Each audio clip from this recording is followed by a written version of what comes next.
食物是一种文化，也是一种艺术。我妈妈做的沙拉越千层糕很特别，很多人都不知道。我自己本身是比较艺术一点的，我也喜欢创新。当工程师，我表达不到我的专长。把这个千层糕做到这么 advanced， 我们当它是一个艺术品，可以欣赏，然后拿来品尝。当我从法国蓝带毕业回来，跟妈妈说，我想要继续做这个千层糕，把它发扬光大。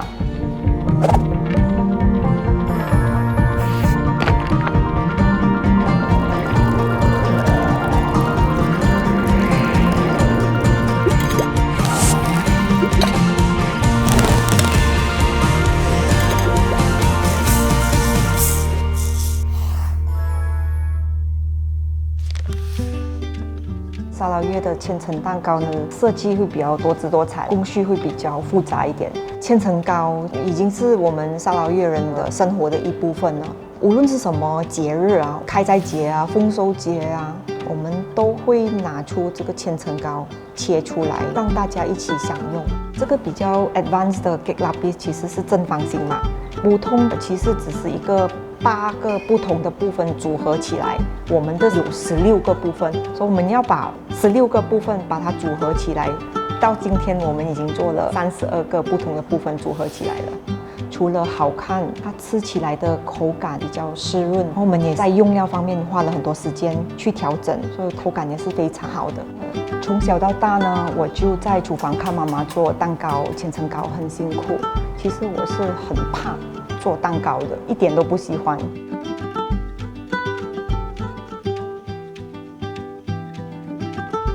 做千层糕的主要成分是鸡蛋、面粉、奶油还有糖，基本上成分是很简单的。其实主要的是材料要新鲜，品质要好了，这样子做出来的千层糕味道会更好。我们的面粉全部都要过筛，这样子我们做出来面糊会更均匀、更细滑。接下来我们会要把这个奶油打发。现在奶油变成浅黄色了，就代表它已经打发了。做我们这个沙拉越千层糕其实是很考手工跟技巧的，我们必须要很有耐心的去做好这个千层糕。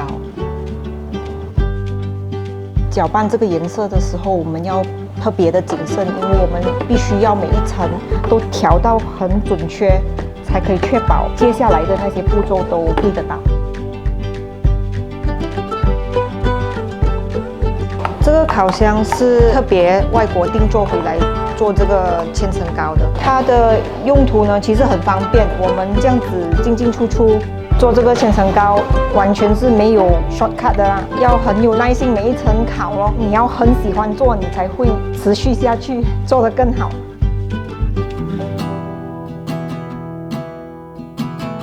妈妈以前做千层糕是一个人做。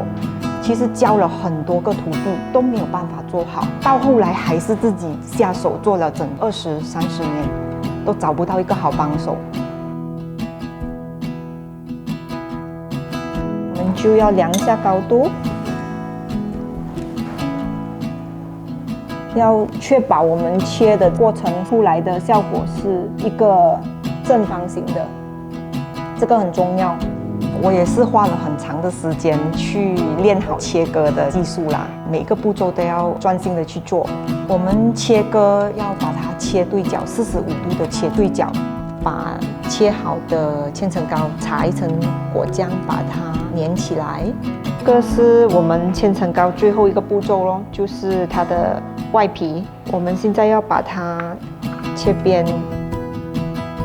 然后把我们组合的图案包起来，每一个部分都要做到成功，才能够来到这一个步骤。把它放进冰箱24小时，给它定型，才拿出来切。它就很像组装拼图一样，蛮有趣的。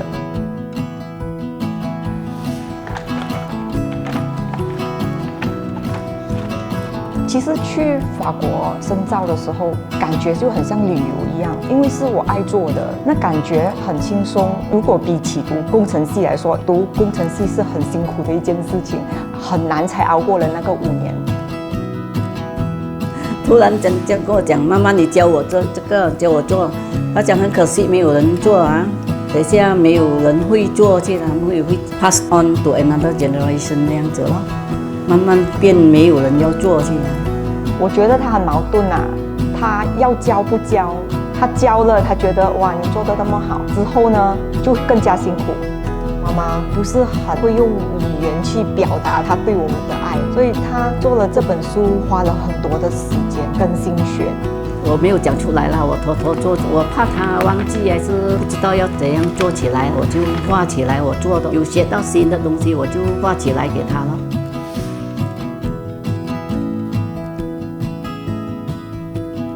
在 MCO 的时候，我弟弟把我们的千层糕 post 在社交媒体，大量的传播到世界各地，引起大家的注意。其实现代化也有很多方式去做的，用一些年轻人喜欢吃的口味啊，用一些比较健康的材料，然后包装方面我们朝着简约风。我最满意的作品其实是tulip。这个 tulip 我是想要设计来送给妈妈的。我是一个要求完美的人啊，相信这个是我的优点，也是我的弱点。每一个步骤都那么完美的话，那做出来的成体就会很 perfect 了。这几年来，我们都有和国际品牌合作，那我也很开心可以看到我们的千层糕让国际品牌认同。太本来了啦！我女儿，她如果要做东西，她就做到最好，她一定要做到 perfect。有时候我也不能跟她太 perfect，老了。